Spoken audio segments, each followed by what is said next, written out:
여러분, 저는 새해가 되면 어렸을 때 국민학교 때죠. 새 노트를 쓰는 느낌이 듭니다. 새 노트를 처음 쓸 때는 글씨도 잘 쓰고 싶어서 한자 한자 또박또박 글씨를 씁니다. 그런데 몇 장을 쓰다 보면 어떻습니까? 글씨는 삐뚤삐뚤하고 정리는 엉망이고, 그래서 마지막에 한두 장 남으면은 빨리 새 노트를 쓰고 싶은 마음에 남은 노트를 찢어버린 적도 있었습니다. 엄마 몰래. 그리고 또 새 노트를 사면은 역시 처음에는 또박또박 정성스럽게 쓰기 시작하죠. 그러나 마지막에 가서 보면은 또 다시 후회스럽고 부끄럽고 싫고, 그래서 새 노트를 빨리 쓰고 싶은 마음. 이렇게 노트를 쓸 때처럼 새해를 시작할 때는 잘 살고 싶은데 연말이 되면은 아쉽고 후회스럽고 또 부끄럽고, 그래서 다시 새해가 되기만 기다리는 그런 마음이 있었습니다. 그렇게 보면은 지금 저는 55권째 노트를 쓴 셈인데요. 그 중에 여러분, 저는 올해 노트를 가장 만족스럽게 쓴 것 같습니다. 마지막 페이지를 쓰고 있는데 감사하고 만족하고 그리고 행복합니다. 다른 외적인 부분보다 여러분, 저의 모토가 프로스 카르테레오, 오로지인 것처럼 지금까지 목회하면서도 말씀을 잘 전하기 위해서 최선을 다한 삶이었는데, 그런 측면에서 금년이 가장 만족스러웠다라고 느낀 것입니다. 금년에 전한 말씀이. 그리고 내년에도 더 보배로운 말씀을 전할 수 있겠다라는 소망이 있습니다. 여러분, 이것은 제가 올해 더 열심히 오로지 말씀을 준비하고 기도하는 일에 전무한 그런 측면도 있지만, 여러분, 그것보다는요, 시대적인 이유입니다. 지금 우리가 사는 시대가 마지막 시대이기 때문에 성령께서 은혜를 부어주시는데 말씀의 은혜도 부어주시는 것입니다. 닫혀있던 그 계시의 문이 열리는 것처럼 말씀의 비밀을 알려주신 것입니다. 여러분, 지금은 정말로 마지막 시대입니다. 여러 번 말씀드렸죠. 제가 금년 성탄절에 몇몇 친구들에게 성탄 카드를 보내면서 빠짐없이 썼던 문구가 이런 문구입니다. 난리와 난리의 소문이 가득한 올해 성탄의 평화가, 이런 문구였습니다. 예년 같으면 다사다난했던 이라고 했을 텐데 올해는 난리와 난리였습니다. 여러분, 2020년 코로나에서 시작해가지고 2021년 미국의 아프가니스탄 철군, 그리고 2022년 우크라이나 러시아 전쟁, 그리고 이스라엘에서 전쟁이 일어난 올해를 규정할 때에 난리와 난리의 소문이 가득한 올해입니다. 그런데 여러분, 사실 엄밀하게 보면요, 지금 이스라엘 팔레스타인 전쟁은 종말의 징조일 뿐입니다. 그러나 우리는 이 작은 징조를 보면서도 빨리 눈치를 채야 됩니다. 종말이 가까이 왔습니다. 사랑하는 성도 여러분, 오늘이 올해의 마지막 날인 것처럼 우리가 언젠가 인생의 마지막, 또 우주의 마지막 날을 맞이할 텐데, 여러분, 그 전에 우리에게 주실 그 새해를 어떻게 살아야 될지 그 말씀을 오늘 듣도록 하겠습니다. 베드로전서 4장 7절입니다. 함께 읽습니다. 만물의 마지막에 가까이 왔으니 그러므로 너희는 정신을 차리고 근신하여 기도하라. 만물의 마지막에 가까이 왔으니 어떻게 살라고 하십니까? 정신을 차리고 근신하여 기도하라 라고 하십니다. 여러분, 이 말씀은 깨어 기도하라는 말씀입니다. 여러분, 우리가 왜 만물의 마지막에 가까이 왔을 때 깨어 기도해야 될까요? 여러 가지 이유가 있겠지만은 가장 중요한 것은 이 마지막 때에 최후의 발악처럼 사탄의 공격이 가득할 것이기 때문입니다. 여러분, 주님의 종말 심판은 사탄을 심판하시는 것입니다. 악의 근원. 그런데 사탄이 그렇게 멸망하기 전에 마지막에 총 공격을 할 것이기 때문에, 그래서 마지막 종말의 때에는 사탄의 역사가 가득하고 거짓 역사가 가득할 것이기 때문입니다. 그래서 주님께서도요, 거짓 선지자가 많이 일어나 많은 사람들을 미혹하겠다고 그랬습니다. 그들이 큰 표적과 기사를 보여서 할 수만 있으면 택하신 자들도 미혹할 것이라고, 심지어 불이 하늘로부터 땅에 내려오게 하는 이 이적을 행함으로 땅에 거하는 자들을 미혹할 것이라고 했습니다. 여러분, 거짓, 미혹, 이러니까 가짜 뉴스 이런 거 생각하기가 쉬운데요, 여러분, 사실 가장 큰 거짓, 가장 큰 미혹은 내 마음속에서 내가 나를 속이는 것입니다. 내 감정, 내 판단, 내 생각에 내가 속는 것입니다. 아마 지금 여러분 중에도 거짓을 진리처럼 붙들고 있는 것이 있을 것입니다. 미움, 분노, 용서하지 못함, 여러분 이런 것이 대표적인 것입니다. 여러분 미운 사람 있으시죠? 화나는 게 있죠.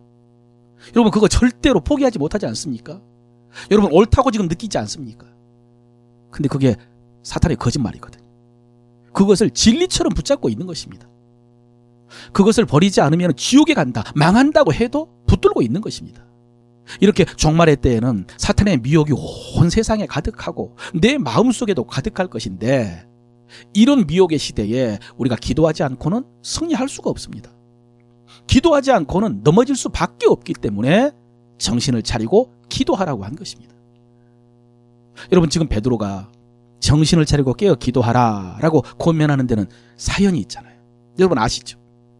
마지막 6월절 만찬 때 주님께서 베드로에게 오늘 밤 닭이 울기 전에 네가 나를 3번 부인하리라 라고 경고하셨는데, 그런데 베드로는 다른 사람들은 다 주를 버릴지라도 나는 주를 버리지 않을 것이다 라고 장담을 했습니다. 여러분 정말로 베드로는 주님을 사랑했습니다. 누구보다도 사랑했습니다. 베드로는 주님을 위해서 죽을 각오도 되어 있었습니다. 그러나 결과는요, 다른 모든 제자들보다 더 주님을 부인했습니다. 왜 그랬을까요? 간단하죠. 주님께서 땀방울이 핏방울이 되도록 기도하실 때 베드로는 자고 있었기 때문입니다. 주님께서 시험에 들지 않게 깨어 기도하라, 마음에는 원이로되 육신이 약하도다 라고 경고하셨을 때에 베드로는 스스로 장담하며 자고 있었기 때문입니다. 이렇게 뼈저린 실패를 통해서 얻은 교훈이기 때문에 베드로는 오늘 가장 먼저 정신을 차리고 깨어 기도하라 라고 권면을 하는 것입니다. 그렇다면 여러분 한 가지 더요. 왜 베드로는 그 시간에 기도하지 못하고 잠들었을까요? 주님 기도하실 때 여기에는 여러 가지 영적이고 내면적이고 육체적인 원인이 있겠지만 정답은 없습니다. 근데 제가 이번에 설교 준비하면서 추측하게 된 것이 있습니다.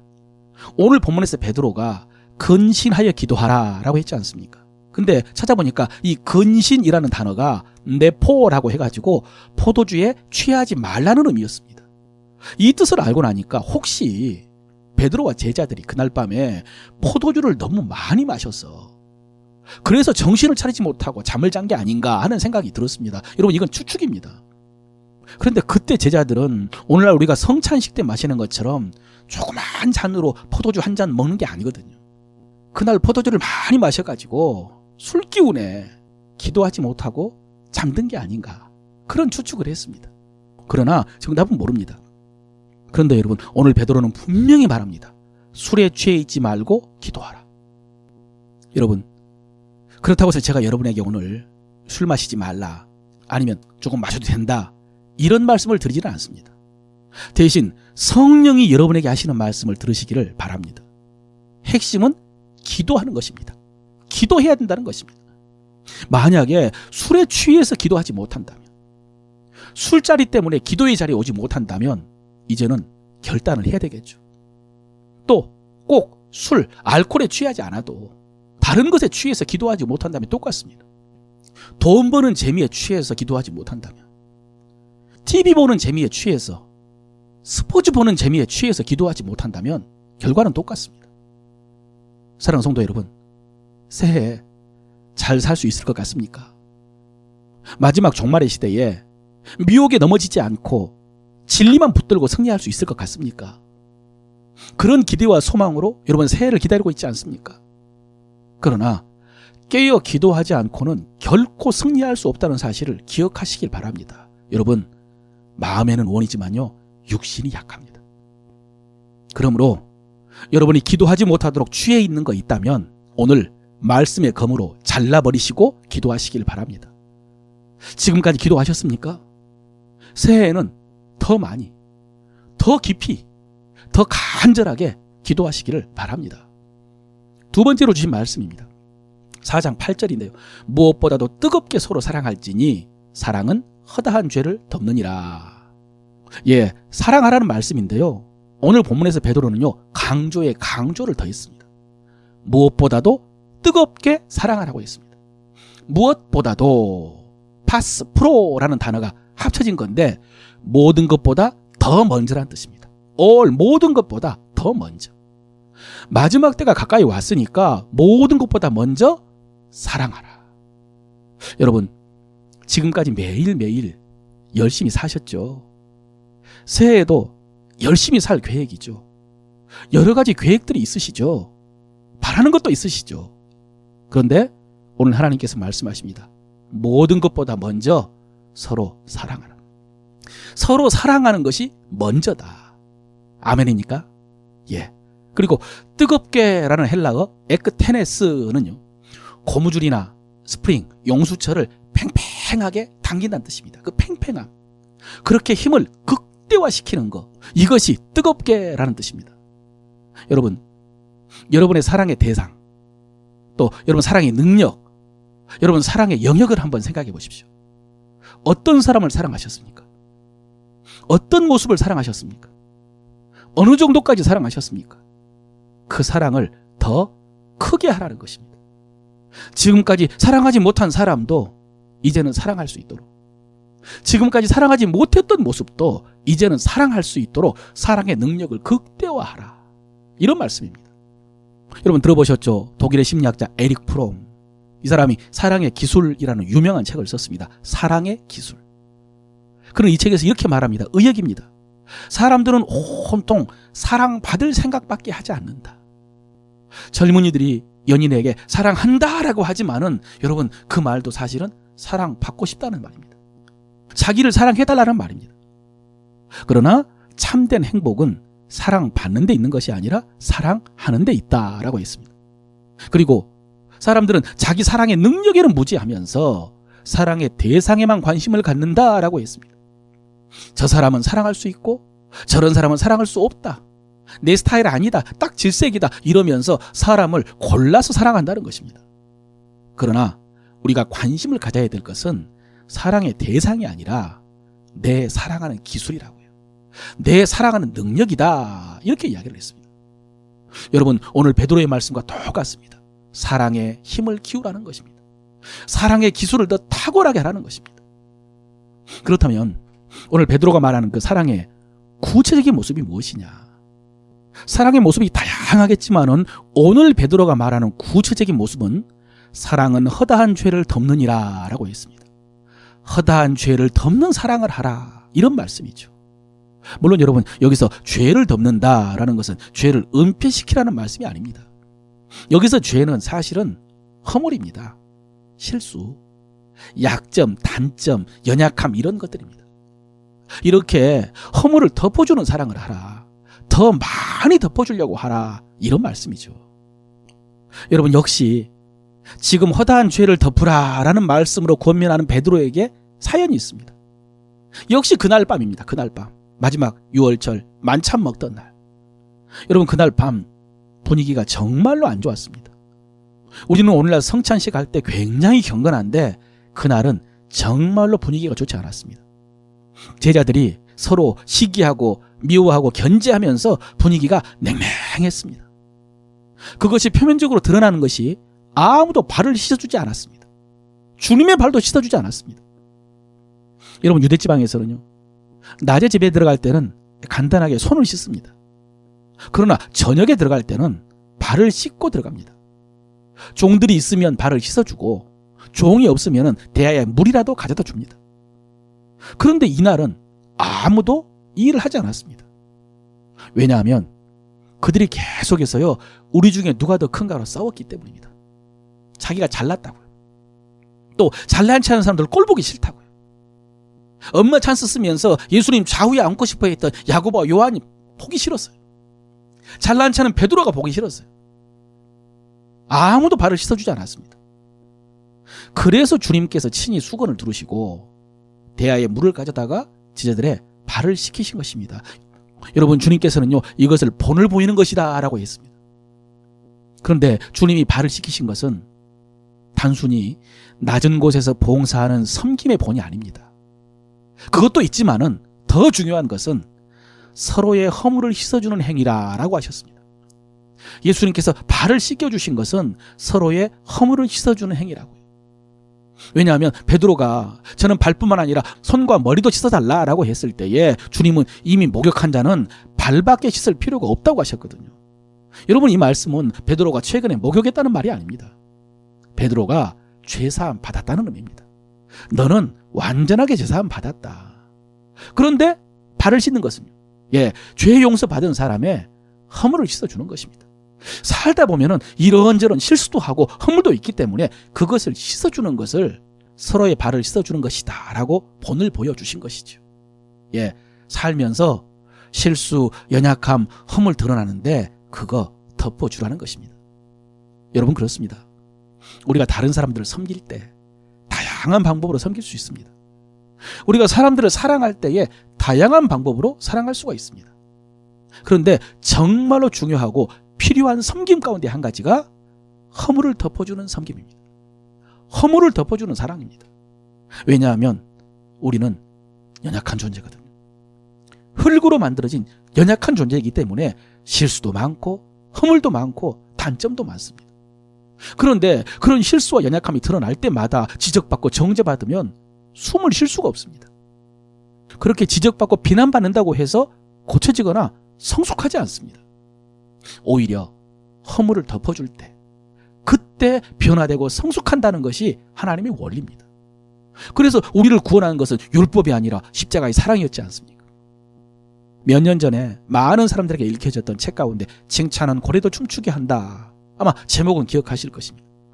그 책에 보면 고래 반응이라는 말과 뒤통수치기 반응이라는 말이 나옵니다. 조련사가 돌고래를 조련할 때 고래가 잘하고 열심히 할 때는 당연하게 여기고 넘어가고, 잘못할 때, 실수할 때는 그것을 지적하는 것, 이것을 뒤통수치기 반응이라고 했습니다. 반대로 고래가 잘할 때 그것을 지나치지 않고 좋아하고 칭찬하고 보상해주고, 잘 못할 때는 못 본 척 해주는 것, 이것을 고래 반응이라고 했습니다. 못하는 것은 못 본 척 하는 것입니다. 결국 고래가 춤추고 묘기를 부리는 것은 이 고래 반응 때문이다 라고 했습니다. 사랑하는 성도 여러분, 여러분은 어느 쪽에 더 익숙하십니까? 혹시 지금까지 다른 사람이 허물 발견하고 그거 지적하는 거, 그것이 내 능력이고 지혜요, 내 의라고 생각하며 살지 않았습니까? 내 수준이라고. 그랬다면은 여러분, 지난 토요일 오늘의 만나에서 관용이라는 말을 기억하시죠? 관용, 에피에이네라고 했습니다. 옳은 것보다 더 차원이 높은 것이 관용이라고. 주님이 오셨을 때에 우리가 옳은 것을 지적하는 것보다 관용 베풀어 주는 것을 더 높이 쳐주신다는 말씀, 이 말씀을 기억하시기를 바랍니다. 그러므로 사랑하는 성도 여러분, 새해에는 허물을 덮어주는 사랑, 이 사랑의 능력이 더 커지시길 바랍니다. 마지막으로 10절 말씀입니다. 각각 은사를 받은 대로 하나님의 여러 가지 은혜를 맡은 선한 청지기 같이 서로 봉사하라. 여러분, 여기서 청지기는 종과는 좀 다릅니다. 노예와 다릅니다. 정확하게 말하면 주인에게 고용돼 가지고요, 주인의 재산을 관리하고 종들을 관리하는 사람입니다. 이 청지기가 우리의 정체성입니다. 우리는 각각 은사를 받았습니다. 그런데 그것이 하나님의 것입니다.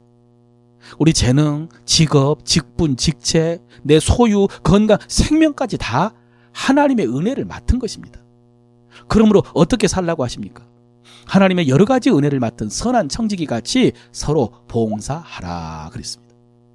여러분, 누가복음 12장에 보면요, 예수님이 비유 하나를 말씀하시는데, 주인이 결혼식에 갔다가 돌아올 때에 기다렸다가 문을 열어주는 종의 비유입니다. 들어보셨죠? 여러분, 이것은 당시 이스라엘의 결혼 풍습입니다. 주인이 혼인 잔치에 가면은 며칠이나 잔치를 하고 올지 모릅니다. 또 길도 멀기 때문에 몇 시경에 도착할지 모릅니다. 이 종들에 대해서 주님의 교훈이 이것입니다. 주께서 이르시되 지혜 있고 진실한 청지기가 되어 주인에게 그 집 종들을 맡아 때를 따라 양식을 나눠줄 자가 누구냐? 주인이 이를 때에 그 종이 이렇게 하는 것을 보면 그 종은 복이 있으리로다. 아멘. 여러분, 이 말씀이 청지기인 우리에게 주신 주님의 교훈입니다. 이렇게 지혜롭고 진실한 청지기가 돼서 주인의 종들을 맡아 때를 따라 양식을 나눠줄 자가 누구냐? 여러분, 이 말씀이 새해를 살아야 될 우리에게 주님께서 주신 말씀입니다. 누구냐? 누가 해주겠느냐? 누가 내 백성들을 섬겨주겠느냐? 누가 내 종들을 세워주겠느냐? 사랑하는 성도 여러분, 이 거룩한 부름 앞에 제가 하겠습니다. 저요, 저를 보내소서라고 응답하는 여러분 되시기를 바랍니다. 여러분, 저는 확신합니다. 우리가 믿음으로 저요라고 손을 들어 자원할 때에 주님께서 감당할 수 있는 능력 주실 줄로 믿습니다. 분명히 은사를 더해 주실 것입니다. 그때 주님께서 이어서 하신 말씀이 이것입니다. 43절이죠. 주인이 이를 때에 그 종이 그렇게 하는 것을 보면 그 종은 복이 있으리로다. 아멘. 여러분, 우리가 새해 가장 많이 하는 인사가 새해 복 많이 받으십시오입니다. 정말로 우리는 다 복 받기를 바랍니다. 진짜 복 많이 받으시기를 바랍니다. 그런데 오늘 말씀에서 하나님께서 어떤 사람에게 복 주신다 약속하셨습니까? 어떤 사람이 복되다. 지혜롭고 진실한 청지기가 되어 주인의 종들을 맡아 때를 따라 양식을 나눠줄 자가 누구냐? 그 종이 그렇게 하는 것을 보면 그 종은 복이 있으리로다. 아멘. 주인의 것을 맡아서 나눠주고 싶어하는 사람, 주인의 것을 맡아서 나눠준 사람, 그 종이 복이 있으리로다. 사랑하는 성도 여러분, 우리는 다 청지기입니다. 부정할 수 없는 우리의 정체성입니다. 그런데 지금까지 선한 청지기였을 수도 있고 악한 청지기였을 수도 있습니다. 착하고 충성된 청지기였을 수도 있고 악하고 게으른 청지기였을 수도 있습니다. 그런데 여러분, 우리 주님의 비유 가운데 우리가 잘 아는 청지기 비유 하나가 또 있습니다. 주인이 청지기가 주인의 소유를 낭비한다라는 말을 듣고 그 청지기를 해고했는데 그 청지기가 인수인계를 위해서 장부를 정리하면서 빚진 자들의 빚을 깎아주는 비유가 있었죠. 근데 주인은 이 옳지 않은 청지기가 일을 지혜롭게 한다라고 칭찬을 했습니다. 여러분, 여기서 주인이 칭찬한 것은 장부 조작이 아닙니다. 사문서 위조가 지혜가 아니고 종말을 준비하는 자세를 보면서 지혜롭다고 한 것입니다. 해고는 결정되었고 자기에게 남은 지위가 있을 때에 그것으로 해고 이후를 준비하는 자세를 보면서 그 청지기가 지혜롭다고 한 것입니다. 오늘 우리도 마찬가지입니다. 우리도 주님의 청지기이고요. 종말은 분명하게 다가오고 그 종말에 우리는 주님 앞에 서야 되는데 그 전에 종말과 심판을 준비하는 청지기, 이 사람이 지혜로운 청지기입니다. 오늘 베드로 사도가 종말에 이르기 전에 우리가 해야 될 구체적인 일을 가르쳐 주었습니다. 1. 정신을 차리고 근신하여 기도하라. 2. 최선을 다해서 허물을 덮어주는 사랑을 하라. 용납하는데 성숙하라. 그리고 하나님께서 맡겨주신 은혜로 다른 사람들을 섬겨라. 사랑하는 성도 여러분, 이 세 가지를 기억하면서 새해를 살 때 우리가 주님 앞에 영광과 평강 가운데 나아가게 될 줄로 믿습니다.